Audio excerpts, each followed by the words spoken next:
What's going on, everybody? Welcome back to another episode of Hooked on Fantasy. I'm Luke Stallhook, joined by my handsome as ever co-host Akash. How we doing, buddy?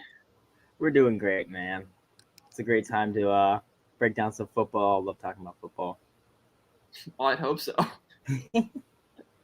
What was that? You said good time to break down. Anyway, today we're going to be, it's week 3 is in the books of the NFL season. We're going to be talking about some players that have surprised us. For the most part, good, but some bad. I think Akash has some bad he wants to talk about as well. We're going to kind of spitball, rapid fire a little bit. So up first, we have a guy who's been lighting the league on fire so far. Joined, if you're listening to any broadcast this NFL season where he's been playing, he eats breakfast with his quarterback every morning at the gym. I'm talking about Cooper Kupp. Him and Matthew Stafford eat breakfast together, apparently. So maybe that helps him be the fantasy wide receiver 1. What are you seeing out of Cooper Kupp that you like a lot, Akash? I'm seeing a good target share and really high touchdown rate, which leads itself to a lot of. And there's also been a few broken plays, right, which has led to the fantasy success. So, do I expect him to stay as the wide receiver 1? Probably not. But do I expect him to vastly outproduce where you drafted him as like a mid wide receiver 2? He should, yes. I feel like he's a lock for top 10 in my opinion. He should be. I mean, the more games you play, being a top 10 wide receiver, the closer you are to being a lock for top 10. So yeah. If he doesn't get hurt, should end up there because his target share is really good. But it should come down when another one of our surprises for this season eventually bounces back, as he will, because Robert Woods, he's still out there on the field. He's still earning targets. He's not going away. And he didn't suddenly become bad. Robert Woods is going to bounce back. Like over the course of his career playing with Cooper Kupp, they've been very similar players production-wise and earning targets-wise. The discrepancy is really in touchdowns, so I expect Cooper Kupp to be better for the rest of the season, but I do expect Woods to do better than he is doing right now, and he'll eventually start producing more. And Cooper Kupp might start producing less, but they're both still going to be great options. For sure. All right, moving into our next guy we want to talk about is Deebo Samuel.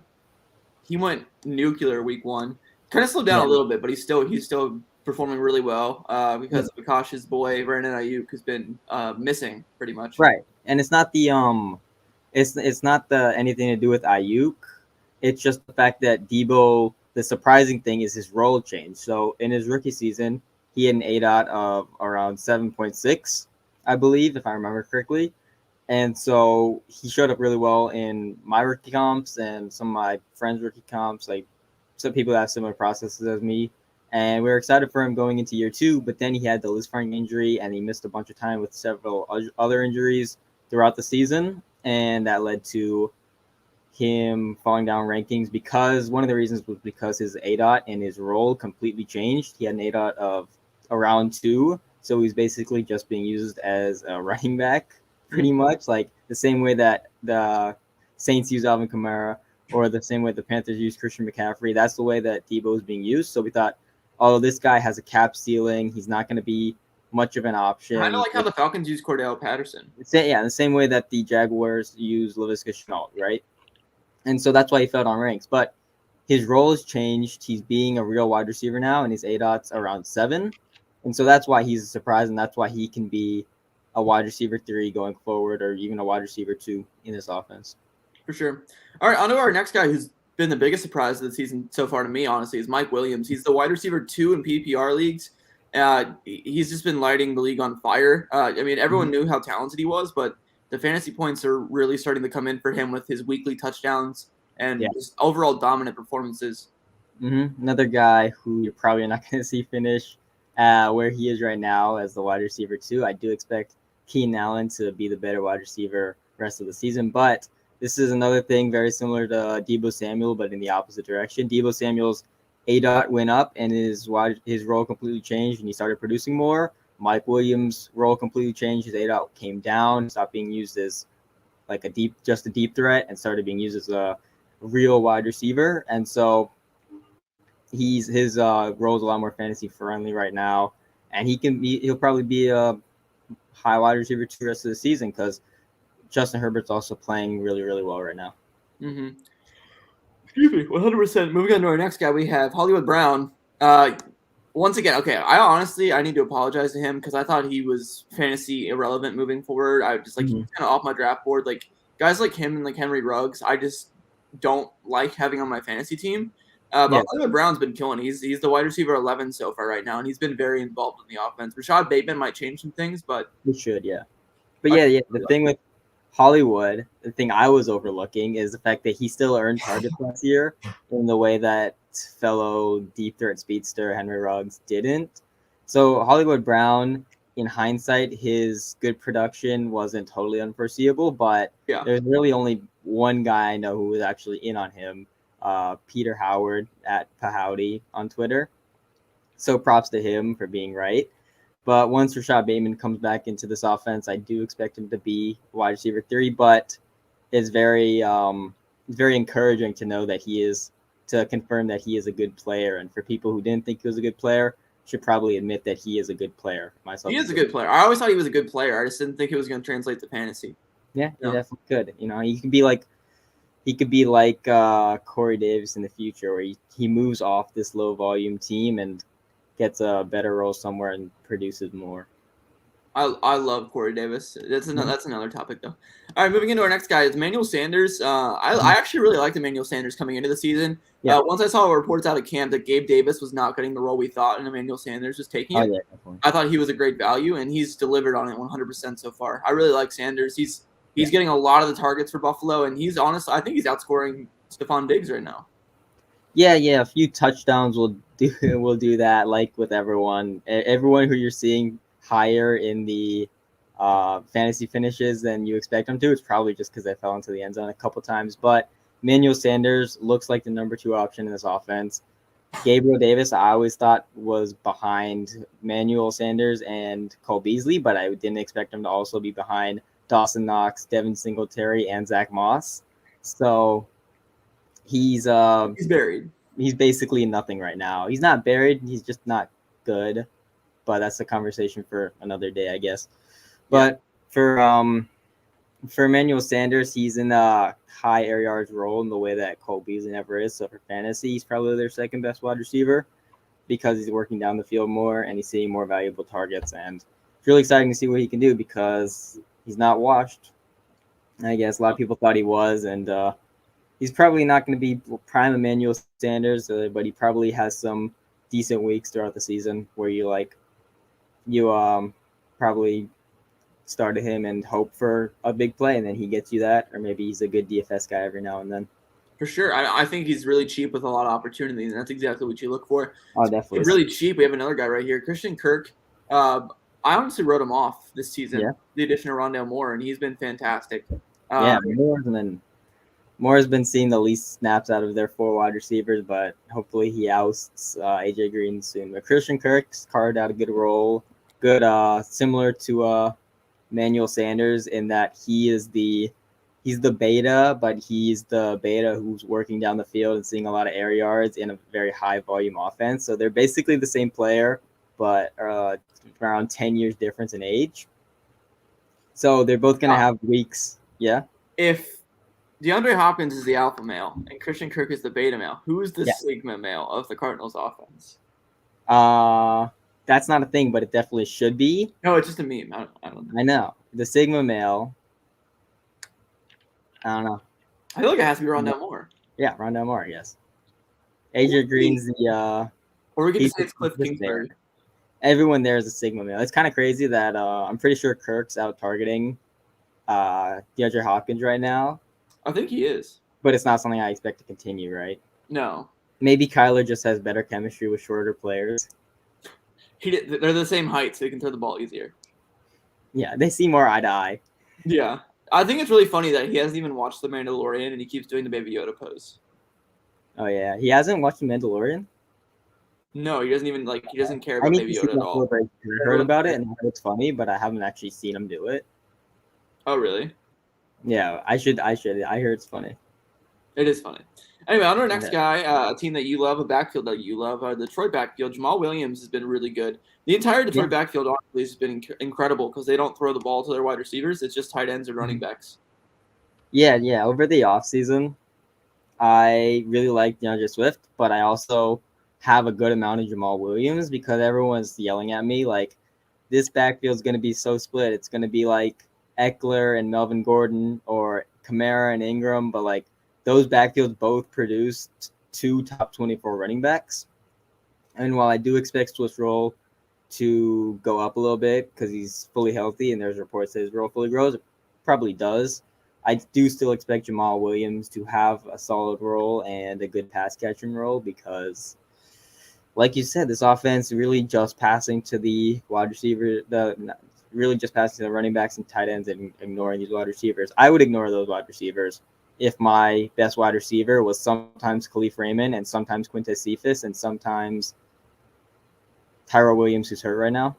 Amon-Ra St. Brown, of course. No, he has like 4 targets all year. If you drafted Amon-Ra St. Brown in the second round of your rookie drafts, let this be a lesson to never listen to vacated target arguments ever again. Same goes to I just thought he was a good player. Okay. Same goes to Marquez Callaway fans. Yes. I don't like Marquez Callaway, but I did like Amon-Ra St. Brown. I still have hope for my boy. He got drafted in the 4th round. Now he's playing like a 4th rounder, and people are surprised. What can I say? I thought he looked really good in college. Anyway, Cordarrelle Patterson. I was too lazy to spell out his first name. We all know who he is. Falcons running back wide receiver hybrid. He's been really good. I don't understand why, honestly. I mean, he's scored touchdowns, so that's why. But he's been very, very good so far. A good receiver, yeah.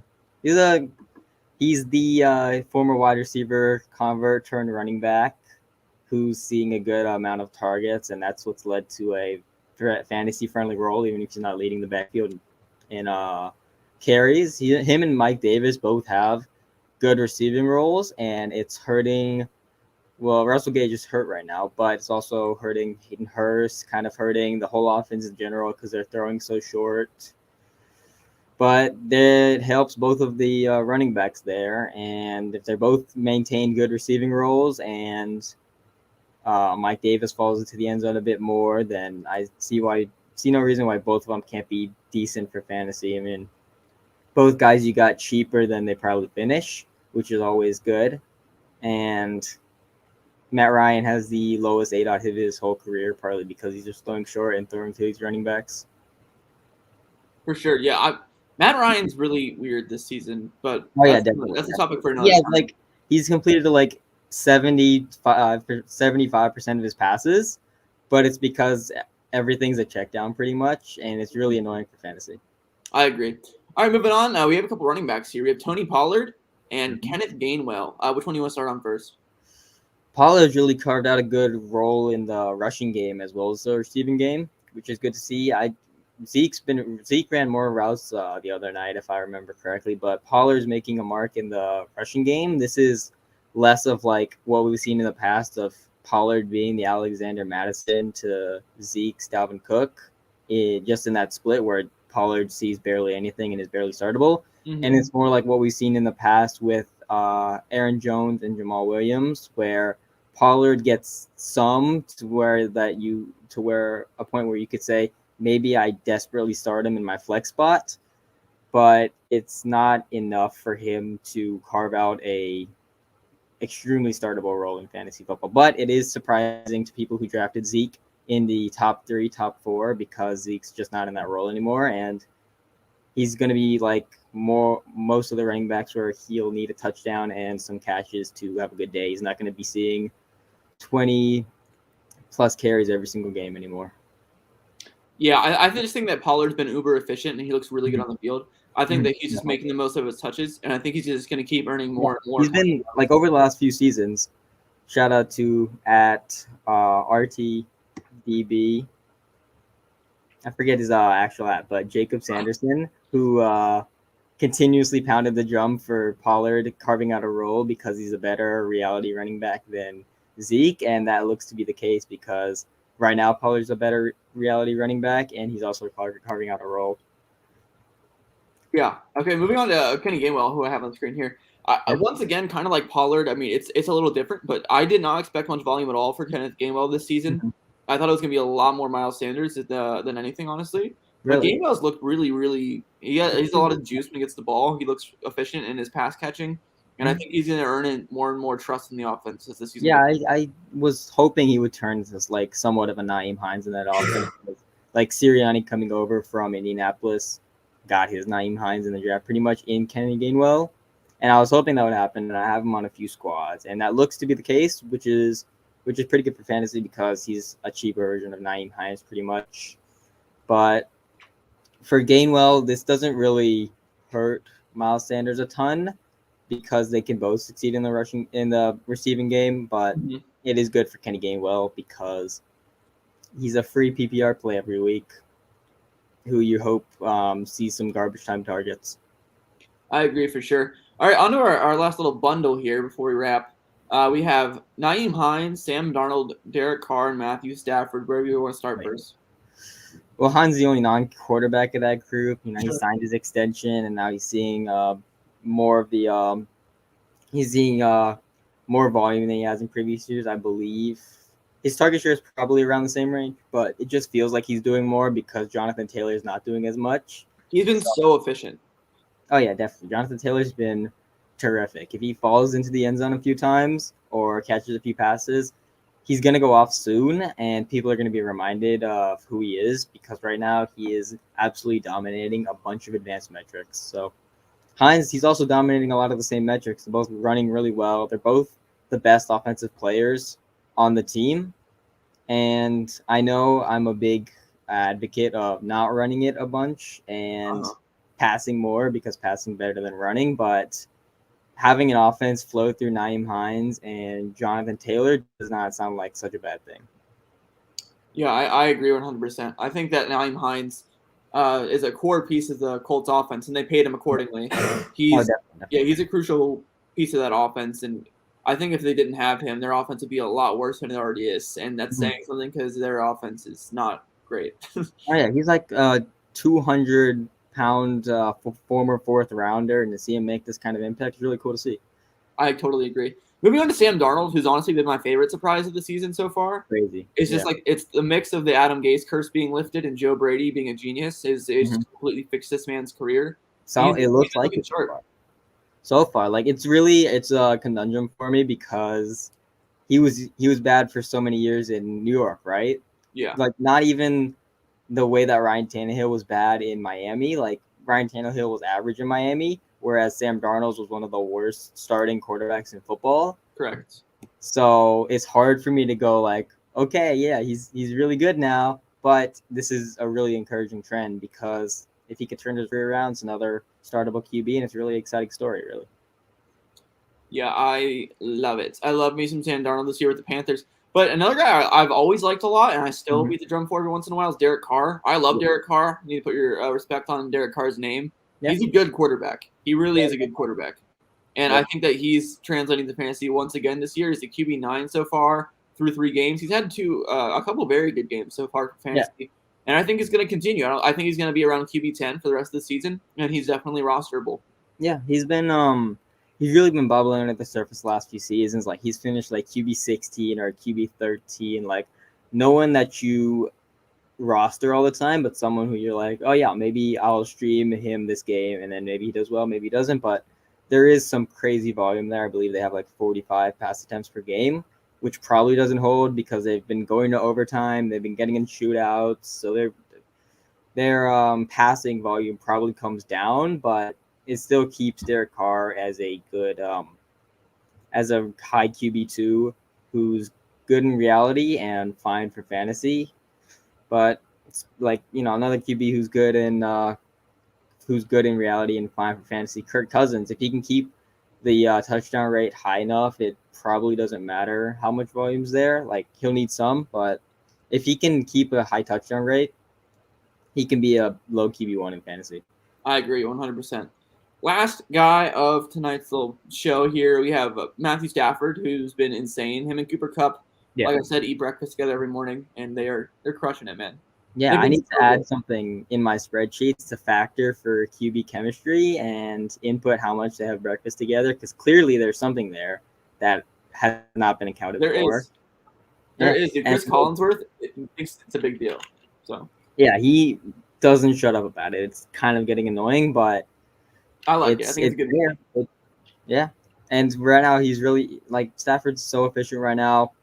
He's really good in fantasy right now, and he probably, like Cooper Kupp, comes down to earth. But seeing him succeed with a good team now that he's out of Detroit and finally has a good line, finally has a good defense, good coaches, good weapons. It's amazing to see because this is a guy that people said just if he was out of Detroit, he would be doing so much better. And I didn't really believe it, but seeing is believing, and I'm seeing it, and I'm starting to believe it.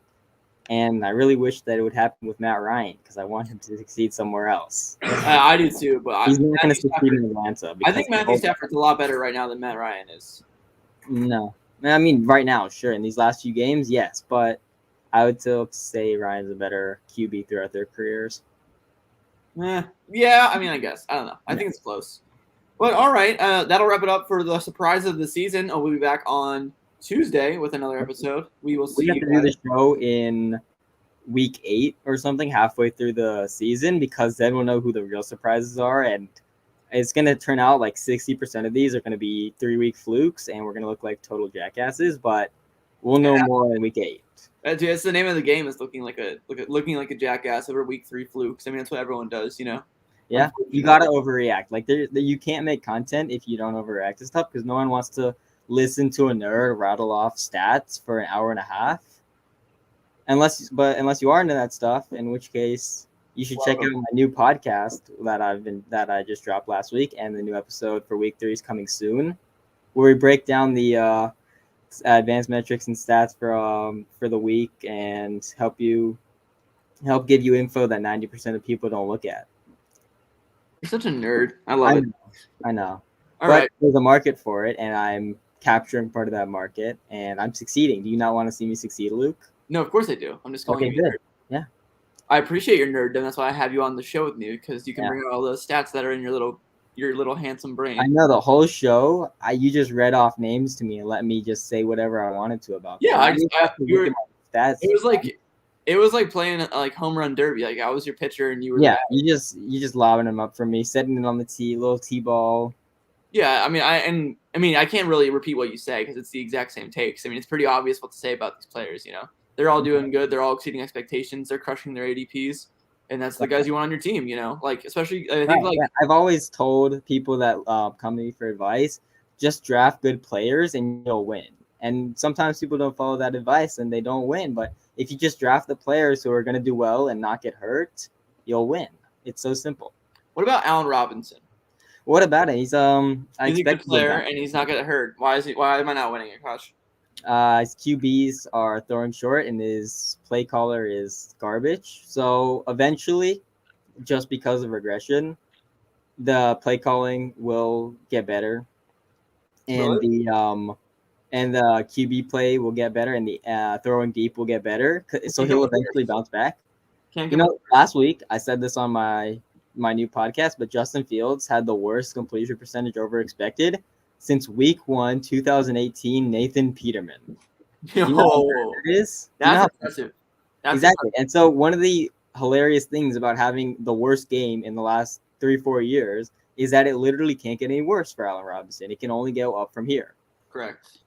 So if people are actually selling low, which I'm seeing people actually sell low because they're panicking, this is an actual opportunity to buy low. Like when Zeke has 5 points in Thursday Night Football in week 1, no one's actually selling low, which means that no one can buy low. But people are actually panicking on Allen Robinson, which means that you can actually buy low. And I think you should, because he's been an alpha for his entire career and he's had a history of production throughout his entire career, except for the ACL year when he was hurt. When healthy, I can't believe he didn't produce when he tore his ACL. It's ridiculous. I know, it's ridiculous. But when healthy, he's been an alpha who's seen a really good target share, and the target share will lead to production, and the production will lead to you winning your fantasy leagues, especially if you get this really good wide receiver for cheap. I agree with your handsome advice because you're handsome and I love you. All right, that'll do it. That'll do it for this episode of Hooked on Fantasy. We'll see you next time. Akash, make a random noise now.